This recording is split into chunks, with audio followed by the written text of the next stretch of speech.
আমি দীর্ঘ ১২ বছর যাবৎ বিদেশে আছি। আর বাড়িতে এসে দেখি সম্পত্তি সৎ বোনের নামে উইল করেছে আমার বাবা। আমি বাবার উইল অনেকবার পড়েছি, কিন্তু সেটা পড়ে আমার রক্ত টগবগ করে ফুটছে। ২ দিন আগে বাবা মারা যাওয়ায় হঠাৎ করে আমাকে লন্ডন থেকে দেশে ফিরতে হয়েছে। বাবার শেষকৃত্যের পর যখন তার উকিল আমাকে তা উড়িয়ে দিলেন, আমি সেটা পড়ার আগে লাল হয়ে গেলাম। আমি লন্ডনে পেট্রোল পাম্পে কাজ করতাম, যা বেতন পেতাম তা থেকে আমার খরচের জন্য কিছু টাকা রেখে বাকি টাকা দেশে বাবার কাছে পাঠিয়ে দিতাম। সারা জীবনের পুঁজি জমা করে আর গ্রামের কিছু জমি বিক্রি করে আমার বাবা শহরে একটা বাড়ি এবং কিছু দোকান কিনে নেন। গত ১২ বছর ধরে আমি টাকা পাঠাচ্ছি।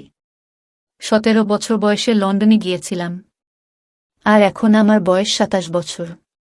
এরকম হঠাৎ বাবার মৃত্যুর খবর শুনে আমাকে তাড়াতাড়ি ফিরে আসতে হয়।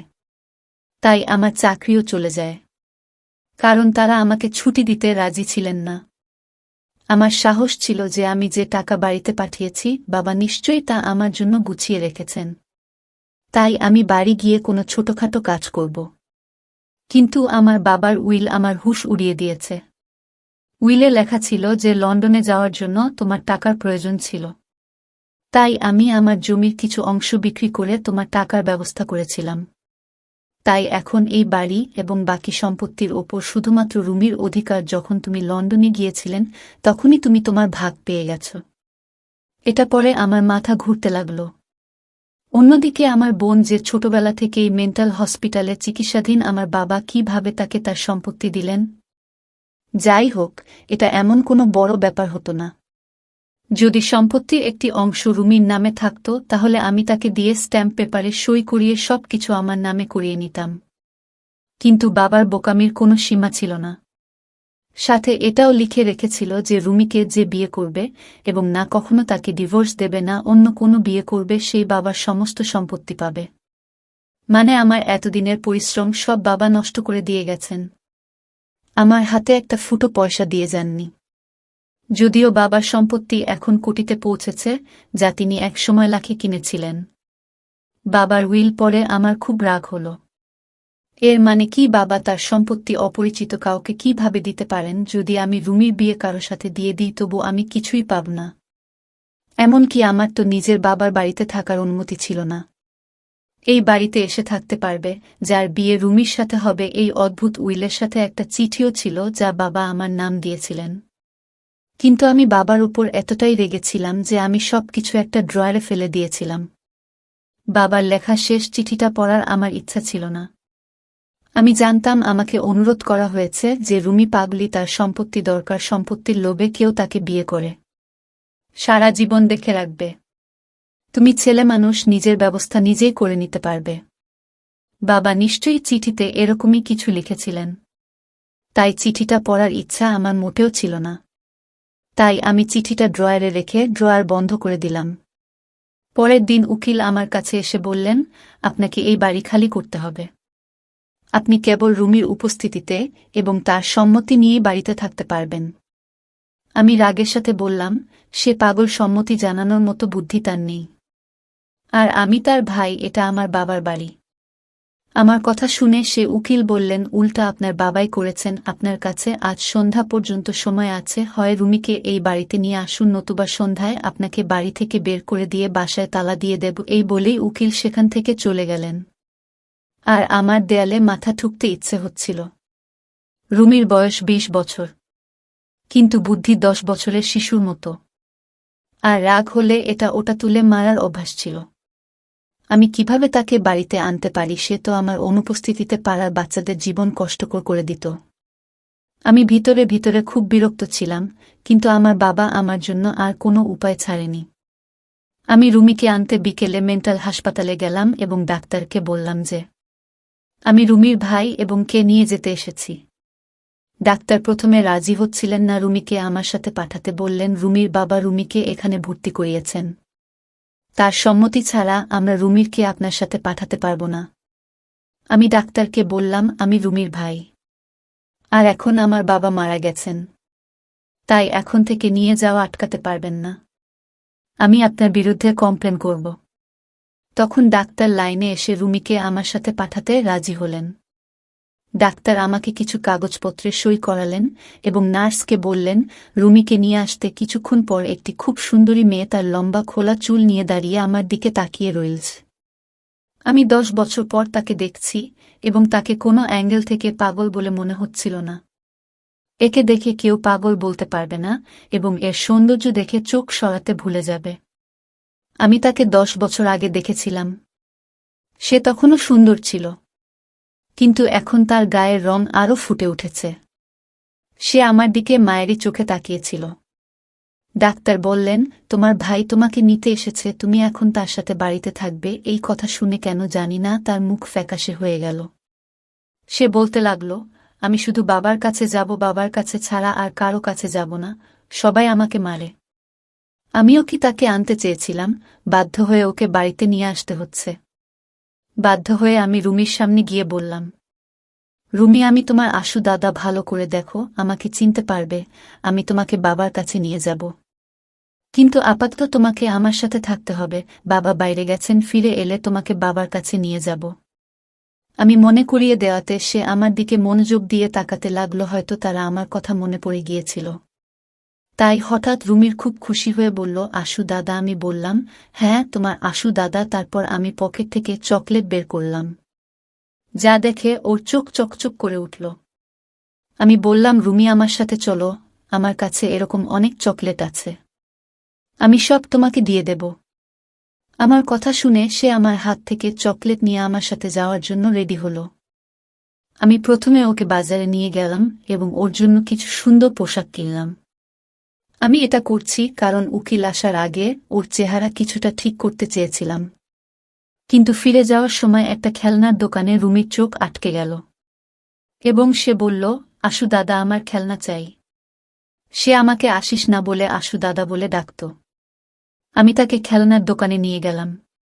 ভেবেছিলাম একটা খেলনা নেবে, কিন্তু সে অনেক খেলনা নিতে শুরু করল। কিন্তু আমার পকেটে এই মুহূর্তে এত টাকা ছিল না। তাই রুমিকে আদর করে বললাম, এখন একটা নিয়ে নাও, কালকে আমি তোমাকে অনেক খেলনা কিনে দেব। কিন্তু সে জোর করতে লাগল। তাই আমি রুমির উপর রেগে যেতে লাগলাম। আমি ওর কাছ থেকে সব খেলনা কেড়ে নিয়ে রেখে দিলাম এবং ওর হাত ধরে ওকে জোর করে গাড়িতে তুলে বাসায় নিয়ে এলাম। সে বাচ্চাদের মতো জোরে জোরে কাঁদছিল। 1 ঘন্টার মধ্যে ওর পাগলামি দেখে বিরক্ত হয়ে গেলাম। আমার মৃত বাবার উপরে রাগ হতে লাগল। না জানি কেন সে আমাকে এমন বিপদে ফেলে গেলেন যে আমাকে তার দ্বিতীয় স্ত্রী, পাগলি মেয়ের দেখাশোনা করতে হচ্ছে। রুমি আমার সৎ মায়ের প্রথম স্বামী সন্তান। আমার বয়স যখন 10 বছর, তখন আমার মা এই পৃথিবী ছেড়ে চলে যান এবং আমার বাবা আবার বিয়ে করেন। আমার সৎমা যখন এই বাড়িতে কনে হয়ে আসেন, তখন তিনি তার মেয়েকেও সঙ্গে করে নিয়ে আসেন, যে দেখতে একদম জাপানি পুতুলের মতো হলেও একটু পাগলি ছিল। আমার বাবা আমাকে বলেছিলেন, রুমি, তোমার বোন, এখন থেকে তোমার বোন মনে করো। কিন্তু আমি রেগে বলেছিলাম, এই মেয়েকে আমি বোন মানতে পারব না। আমি তো আমার সৎ মাকে না, আমার বোনকে কখনো পছন্দ করতাম না। মা মেয়ে দুজনের সঙ্গে কথা বলতাম না, খাবার খেয়ে হয় রুমে যেতাম, না হলে বন্ধুদের সঙ্গে বেরিয়ে পড়তাম।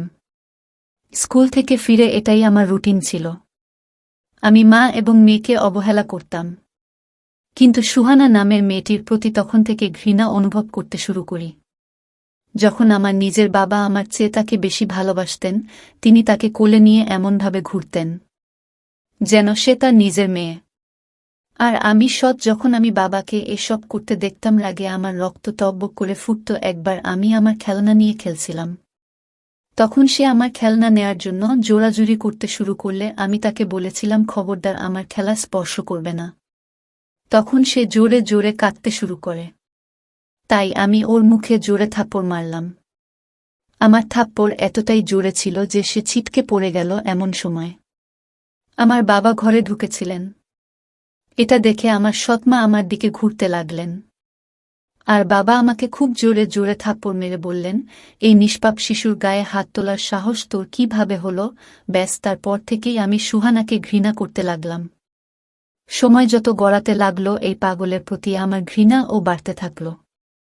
তারপর 17 বছর বয়সে আমি আমার পড়াশোনাকে বিদায় দিয়ে বাবার কাছে যে কটরতে লাগলাম যে আমাকে লন্ডন যেতে হবে। আমার এক বন্ধু তার বাবার সাথে সেখানে গিয়েছিল। আমিও তাদের সাথে গিয়েছিলাম। আমার কাছে কোনো ডিগ্রি ছিল না, তাই পেট্রোল পাম্পে আমি কাজ করতাম। এখন 10 বছর পরে এসে দেখি আমার নিজের বাবা আমার পরিবর্তে তার সৎ মেয়েকে সবকিছু দিয়ে দিয়েছেন। সে এখনও আমার সাথে জেদ করছিল। তাই আমি তার উপর খুব রেগে গেলাম। তাই আমি তার মুখে টেনে চড় মারলাম। কিন্তু এই থাপ্পড়টা যে আমার জন্য এত বড় সমস্যা হয়ে দাঁড়াবে তা আমি জানতামই না। সে জোরে জোরে কাঁদতে লাগল, বাসায় এসেও তার কান্না থামছিল। কেন যে আমি তাকে থাপ্পড় মারলাম? সন্ধ্যা হয়ে গেছে, উকিল সাহেব যে কোনো সময় বাসায় পৌঁছে যেতে পারে। এবারও আমার রাগ হচ্ছিল যে কেন আমি ঝামেলাকে থাপ্পড় মারলাম। আমি রুমির কাছে এসে বললাম, রুমি, কালকে আমি তোমাকে অনেক খেলনা এনে দেব, এখন চুপ করো। কিন্তু সে ছোট বাচ্চার মতোই কাঁদছিল। আশুদা খারাপ, সে আমাকে থাপ্পড় মেরেছে। কাঁদতে কাঁদতে বলল, আমি বাবাকে বলবো, তাকে বাড়িতে আসতে দাও।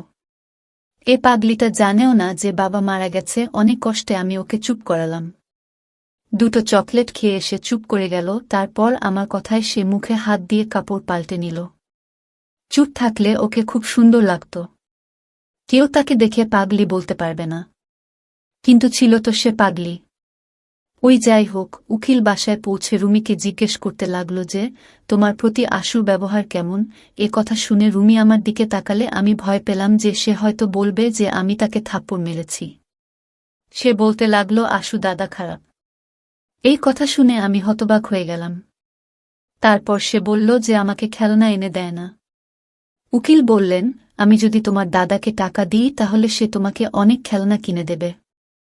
এই বলে উকিল সাহেব আমাকে একটা চেক দিয়ে বললেন, তোমার বাবা যে দোকান কিনেছিলেন তার অর্ধেক ভাড়া রুমির চিকিৎসার জন্য খরচ করতেন, আর বাকি অর্ধেকটা তার ভবিষ্যতের জন্য ব্যাংকে জমা আছে।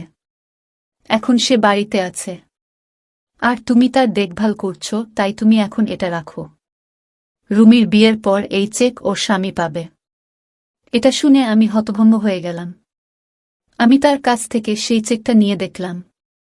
সেটা ৮০,০০০ টাকার চেক। রোজগার না করেও মাছটা আর আমি কাটা পারব। পরের দিন রুমির জন্য অনেক খেলনা নিয়ে এলাম। সে খুব খুশি হল। এভাবেই দিন কাটছিল, আর আমি ভাবছিলাম রুমির নামে ঝামেলা থেকে কিভাবে মুক্তি পাব। আমি চাইতাম রুমির নামে মেয়ের হাত থেকে রেহাই পাব, সাথে সমস্ত সম্পত্তি পাব। তারপর আমি আমার এক বিশ্বস্ত বন্ধুর সাথে কথা বললাম যে আমি এমন একটা বোকা ছেলে চাই যার সাথে আমি বোনের বিয়ে দিয়ে সমস্ত সম্পত্তি আমার নামে করে নিতে পারি। আমার কথা শুনে আমার বন্ধু বলল যে এরকম ছেলে খুঁজে পাওয়া খুব কঠিন। কোনো গরিব ছেলেকে লোভ দেখিয়ে রুমির সাথে বিয়ে দিলে সে যখন বুঝবে যে সে কোটি টাকার মালিক তখন তোকে বাড়ি থেকে বের করে দেবে।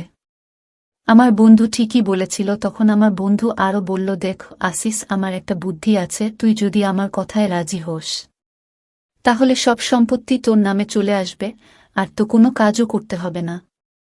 আমি বললাম, ঠিক আছে, তোর আইডিয়াটা আমাকে বলো। তারপর আমার বন্ধু আমাকে যা বলল তা শুনে আমার রক্ত গরম হয়ে গেল। আমি রেখে তার কলার চেপে ধরে বললাম, তুই কিভাবে এসব ভাবতে পারিস? সে আমার বোন। সে আমার হাত থেকে তার গলা ছাড়িয়ে নিয়ে বলল, সে তো নিজের বোন না, তার বাবা মা অন্য, আর তোর বাবা মা অন্য, তারা দুজনে আলাদা। বাবা মায়ের সন্তান তো দুজনের মধ্যে কোনো রক্তের সম্পর্ক নেই। তুই তাকে বিয়ে করতে পারিস, আর এটাই একমাত্র উপায় যে তুই সবকিছুর মালিক হতে পারবি। কথা শুনে আমি চুপ হয়ে গেলাম। আমার বন্ধু ওখান থেকে চলে গেল, আর আমি চিন্তায় পড়ে গেলাম। কিন্তু যখন রুমিকে বিয়ের কথা ভাবি তখন আমার মন কেঁপে উঠত যে কিভাবে ওকে বিয়ে করব, এটা কোনোভাবেই সম্ভব না। কিন্তু এটাও ঠিক, আমি যার সাথে রুমির বিয়ে দিই না কেন সে কোটি টাকার সম্পত্তি দেখে আমাকে আমার নিজের বাড়ি থেকে বের করে দিত। পরের দিন আমি আমার বন্ধুকে বললাম, তুই ঠিকই বলেছিস। আমি উকিলের সাথে কথা বলেছি, সে আমার সুহানা সম্পর্কের কথা জানে। তাই সে বলছে, ঠিক আছে, কিন্তু তোমার উইলের কথা মনে আছে তো? তুমি আর বিয়ে করতে পারবে না। রুমিকে ছাড়তেও পারো, সেক্ষেত্রে তোমার কাছ থেকে সবকিছু নিয়ে নেওয়া হবে। এটা সেই কাঁটা যেটা আমার গলায় আটকেই ছিল। আমি তো ভুলেই গিয়েছিলাম যে আমার বাবা আমার জন্য কি কাঁটা বিছিয়ে রেখেছেন। আপাতত আমাকে রুমিকে বিয়ে করতে হবে, যাতে আমি ভালো পরিমাণে টাকা পাই এবং তা দিয়ে নিজের ব্যবসা শুরু করতে পারি। একবার আমার ব্যবসা প্রতিষ্ঠিত হয়ে গেলে আর কোনো সমস্যা থাকবে না।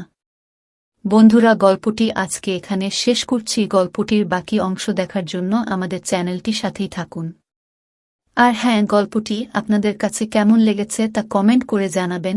দেখা হচ্ছে নতুন ভিডিওতে, ততক্ষণ ভালো থাকুন।